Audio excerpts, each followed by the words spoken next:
Amigos queridos, que a paz de Jesus nos envolva nesta manhã, rogando dos nossos mensageiros o amparo espiritual para cada um de nós, e que possamos formar esse campo vibratório de acolhimento desses espíritos para todos os nossos irmãos que compartilham desse evangelho e que ele possa balsamizar o pensamento de muitos irmãos que, porventura, estejam passando as suas dificuldades. Nós hoje vamos ler a parentela corporal e a parentela espiritual. Os laços do sangue não criam forçosamente os liames entre os espíritos. O corpo procede do corpo, mas o espírito não procede do espírito, porquanto o espírito já existia antes da formação do corpo. Não é o pai que cria o espírito de seu filho. Ele mais não faz do que lhe fornecer o invólucro corpóreo, cumprindo-lhe, no entanto, auxiliar o desenvolvimento intelectual e moral do filho para fazê-lo progredir. Os espíritos que encarnam numa família, sobretudo como parentes próximos, são as mais das vezes espíritos simpáticos, ligados por anteriores relações que se expressam por uma afeição recíproca na vida terrena. Mas também pode acontecer sejam completamente estranhos uns aos outros esses espíritos, afastados entre si por antipatias, igualmente anteriores, que se traduzem na Terra por um mútuo antagonismo, que aí lhes serve de provação. Não são os da consanguinidade os verdadeiros laços de família, e sim os da simpatia e da comunhão de ideias, os quais prendem os espíritos antes, durante e depois de suas encarnações. Segue-se que dois seres nascidos de pais diferentes podem ser mais irmãos pelo espírito do que se fosse pelo sangue. Podem, então, atrair-se, buscar-se, sentir prazer quando juntos, ao passo que dois irmãos consanguíneos podem repelir-se, conforme se observa todos os dias, problema moral que só o Espiritismo podia resolver pela pluralidade das existências. Convido a todos a elevar o nosso pensamento até Jesus, para que o Mestre nos fortaleça, trazendo aos nossos corações a vibração de paz. Pai nosso que estais nos céus, santificado seja o vosso nome. Venha a nós o vosso reino. Seja feita a vossa vontade, assim na terra como nos céus. O pão nosso de cada dia nos dai hoje, Senhor. Perdoai as nossas dívidas, assim como nós devemos perdoar os nossos devedores e ofensores. Não nos deixeis, Senhor, cairmos em tentação, mas livra-nos de todo o mal, que assim seja. Em seu nome, Jesus, nós iniciamos este Evangelho, rogando o amparo, a proteção e a alegria que ele proporciona aos nossos corações. Se conosco, Senhor. Amigos, é muito importante que a gente compreenda que os laços de sangue, eles não criam forçosamente os liames entre os espíritos. Por que isso? Porque cada um de nós temos uma identidade espiritual. E só vamos compreender isto se nós olharmos para nós como um espírito imortal, esse ser espiritual que somos e que estamos temporariamente num corpo em busca de experiências espirituais e não experiências humanas. Somos espíritos, não podemos esquecer isto. Então, o corpo, ele procede do corpo. Por isso que os pais precisam compreender que os filhos, o que nós oferecemos é apenas o corpo, mas o que dá vida ao corpo, o que alimenta todo o movimento mental é o espírito, porque o pensamento, os sentimentos não estão no cérebro físico. O espírito, ele já existia antes da concepção, antes de formar um corpo. E é por isso que os espíritos no mundo espiritual, ainda na erraticidade, eles rogam a Jesus a oportunidade para eles retornarem à Terra. Todos nós, no nosso contexto perispiritual, existem uns vetores, são forças eletromagnéticas atrativas e também repulsivas. O que é isso? No contexto dos nossos relacionamentos espirituais, nós só olhamos o relacionamento humano, por isso que nós somos grandes infratores da lei de Deus, porque nós não olhamos o amor que o outro tem como espírito. E muitas vezes cobramos aquilo que nós não temos ainda.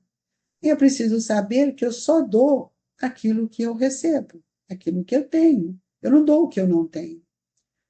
Então, quando o espírito, no mundo espiritual, vendo a sua, faça uma leitura consciencial da sua memória, do seu corpo perispiritual, ele vai perceber que existem pontos escuros dentro dele que podemos dizer que são referências mórbidas das energias imantadas por nossos sentimentos doentios, enfermiços, que todos os nossos atos, eles geram consequências.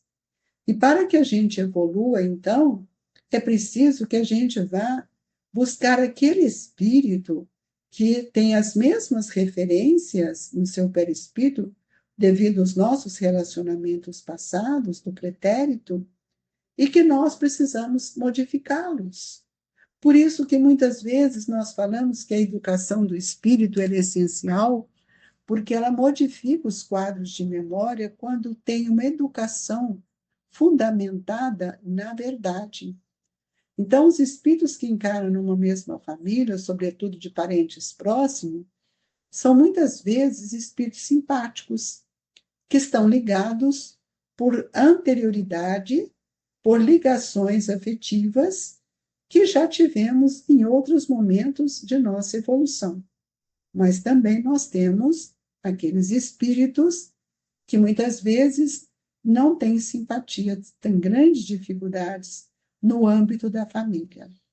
E hoje, infelizmente, pelo processo materialista, hoje os pais muitas vezes cerceiam a chegada de novos filhos, limitando que um filho, ou não querem filho, porque filho dá trabalho, esquecendo de que os nossos relacionamentos são fontes transformadoras das nossas energias. É por isso que nós temos um primo que nós gostamos muito, filho de uma tia, um amigo fora da nossa família, que temos uma afinidade muito grande, temos essa simpatia que nos alimenta. Então, nós precisamos ver que, às vezes, dentro do lar, nós somos estranhos uns dos outros. Então, a parentela corporal, ela está fortalecida pelos laços da consanguinidade para vencer as nossas más inclinações e modificar os laços que nos unem para que possamos compreender aquilo que falamos ontem, quando Jesus nos mostra, né, que a necessidade que temos de amar esses espíritos. Quando ele fala no Evangelho, há dias atrás, acho que anteontem, não sei, nós falamos, né? Quem é meu pai? Quem é minha mãe? Ou quem é minha mãe e meus irmãos? Nós realmente não conhecemos a identidade espiritual destes irmãos. E é por isso que nós precisamos agradecer muito a Deus pelo esquecimento do passado. Porque se nós estivéssemos dentro do lar, da família, crescendo juntos, espíritos com condições evolutivas diferentes, e se nós tivéssemos o reconhecimento da nossa identidade espiritual, nós não conseguiríamos aprender a amar um ao outro, e nem muito menos respeitar. Nós precisamos entender que a parentela espiritual é a que define o nosso campo de evolução. E dentro do lar, muitas vezes, nós esquecemos, né, de olhar a simpatia, nós esquecemos de sentir a grandiosidade desses liames que nos trazem, e outra vez nós odiamos também o nosso irmão. Não gosto nem de falar, não gosto de ver, não quero saber desse irmão. Ele é isso, ele é aquilo, ele me já desonrou, ele já me envergonhou. Eu odeio esse irmão. Ah, meus amigos, não fale isso não. Nós temos visto aí, e hoje muito claro, pela facilidade das comunicações, que hoje a mídia nos mostra, nós temos visto tantos espíritos reencarnados como chifópagos ou siameses, dois espíritos lutando no mesmo corpo. A lei nos aproxima de tal forma que eu não tenho como negar a oportunidade de vencer a mim mesmo, pois eu penso diferente, o outro pensa diferente e nós estamos juntos no mesmo corpo. Deus não está nos castigando, Deus está nos convidando a reorganizar nossos centros energéticos, os nossos sentimentos, para que possamos amar. Então, nós precisamos entender que muitas vezes nós não compreendemos ainda a larga diferença que existe entre amar e sermos amados. Porque quem tem o devotamento ama invariavelmente. É por isso que nós precisamos entender que quando nós perdemos um filho, nós choramos. A dor é tão grande e que a gente chora. Choramos por quê? Porque nosso amor é egoísta. Porque aquele espírito, ele vem temporariamente para forçar e reforçar os liames dos nossos sentimentos. E feliz daquele pai, daquela mãe que deu oportunidade sublime para que ele pudesse vencer o seu tempo. Às vezes 1 mês, 2 meses. Muitas vezes nós não entendemos o planejamento reencarnatório. Nós perdemos um filho jovem e a gente diz assim: nossa, ele tinha tanta coisa, tanto sonho, um futuro brilhante nas suas mãos. Amigos, mas o tempo dele foi escolhido por ele. Nosso egoísmo, nosso olhar ainda é que estamos presos na posse do filho. Isso é o egoísmo, que exige constantemente de nós essa situação de apego, de posse. E Jesus nos recomendou, ele não nos recomendou que nós relaxássemos nas construções morais, no respeito e na obrigação que nós temos dentro do lar, porque ele mesmo, ainda na idade da puberdade, ele vai procurar o pai para estar com ele na carpintaria de Nazaré. Ora, o respeito, os liames, a lição que o Evangelho nos dá é para que nós lembremos que em qualquer tempo e em qualquer condição nós estamos sendo convidados a renunciar ao prazer exclusivista que muitas vezes ainda carregamos conosco e condecorar-nos com o apreço de família consanguínea, porque nós estamos juntos, aprendendo a amar uns aos outros, atentos para que nós possamos entender o imperativo de compreender e auxiliar. Muitos companheiros de fé, eles aceitam os ensinamentos, mas, antes de tudo, eles demoram nas atitudes, demoram para manter este respeito, demoram para verdadeiramente amar. Nós percebemos hoje isso, a atitude dos pais, do esposo, da esposa, do irmão. Qual é a elevação moral? mais importante para nós, a não ser amar o próximo como a si mesmo, porque eu não sei quem é esse espírito que está no meu lar.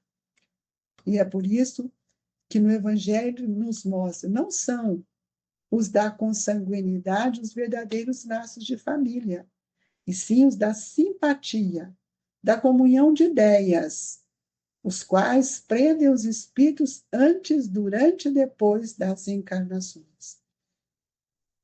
Por isso, amigos, há duas espécies de família: as famílias pelos laços espirituais e as famílias pelos laços corporais. Duráveis são as de laços espirituais, que fortalecem pela purificação dos nossos sentimentos e que vão nos dar a oportunidade de fazer várias migrações junto a estes amigos. Já a família consanguínea, ela é mais frágil por causa da matéria e se extingue com o tempo, muitas vezes se dissolve moralmente já nessa atual existência. Quantos irmãos falam para nós, faz 5 anos, 10 anos que eu não falo com meu irmão. Então, é quando Jesus nos disse, aqui estão minha mãe e meus irmãos, isto é, minha família, pelos laços do Espírito. Pois todo aquele que faz a vontade de meu Pai que está nos céus é meu irmão, minha irmã e minha mãe. Então, amigos, vamos estudar mais nosso comportamento, as nossas atitudes, a nossa hostilidade, para que ele possamos abraçar com a sublime oportunidade que nós estamos tendo nesta existência. Lembrando que quando nós olhamos os nossos filhos, devemos amá-los. É muito triste a gente ver um filho dizer assim: meu pai nunca me abraçou, meu pai nunca me beijou. Que exemplo eu estou passando por esse filho, amigos? Por isso que o Emmanuel nos disse que o lar é o instituto mais sublime da família, onde ali nós estamos em companhia de espíritos queridos e outros com suas dificuldades, mas necessário, pois são nas necessidades que nós melhoramos e avançamos. Então, que Deus nos abençoe e que você olhe para o filho mais difícil, para o irmão, olhe com os olhos do Espírito. Talvez ele não tenha conseguido alcançar o que você já alcançou. Que Deus nos abençoe e que nesta hora do passe sejamos agraciados pelas vibrações dos nossos benfeitores. Jesus, que esta hora cada um faça suas súplicas, que possam interagir com seus benfeitores, com aqueles espíritos que auxiliaram na sua reencarnação. Que o passe fortaleça e nos enriqueça de fé e de esperança. Que a nossa água seja fluidificada, colocando nela o medicamento que tanto necessitamos. Assim, Jesus, com muita alegria, nós deixamos no coração de todos as vibrações do Grupo Espírita Esperança e Caridade, Colégio Allan Kardec. Fique com Deus, que assim seja.